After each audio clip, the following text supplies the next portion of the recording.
আজকে যারা চাকরিহারা শিক্ষক পথে আন্দোলন করছে তাদের পাশে কিন্তু সমাজের গণ্যমান্য ব্যক্তিরা নেই। তাদেরকে সাপোর্ট করার মতন কেউ নেই। তারা নিজের লড়াই নিজেই লড়ে চলেছে। আসলে তাদের যোগ্যতা বাঁচানোর লড়াইয়ের পাশাপাশি কিন্তু শিক্ষা ব্যবস্থাকে বেসরকারিকরণের এটা লড়াই। কারণ শিক্ষকরা যদি চাকরিহারা হয়ে যায়, সে স্কুলটা ধীরে ধীরে ভেঙে পড়বে, শিক্ষা ব্যবস্থাটা ভেঙে পড়বে। এতে আমাদের শিক্ষা ব্যবস্থা বেসরকারিকরণ করতে সুবিধা হবে। সরকার কিন্তু ভালোই খেলাটা খেলছে।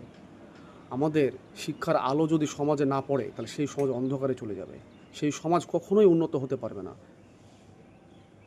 সমাজকে উন্নত করতে হলে শিক্ষা ব্যবস্থাকে বাঁচিয়ে রাখতে হবে, শিক্ষাকে বাঁচিয়ে রাখতে হবে, যোগ্য ব্যক্তিদেরকে যোগ্য জায়গায় বসাতে হবে। তবেই তো আপনি আপনার সমাজ, আপনার এলাকাটা পরিশুদ্ধ এবং সঠিকভাবে এগিয়ে যেতে পারবে। কারণ আজকে চারিদিকেই সকলে ঘুষ ভরে গেছে, শুধু টেবিলের তল দিয়ে টাকা। যেখানেই যা কাজ করুন না কেন, ঘুষ ছাড়া কোনো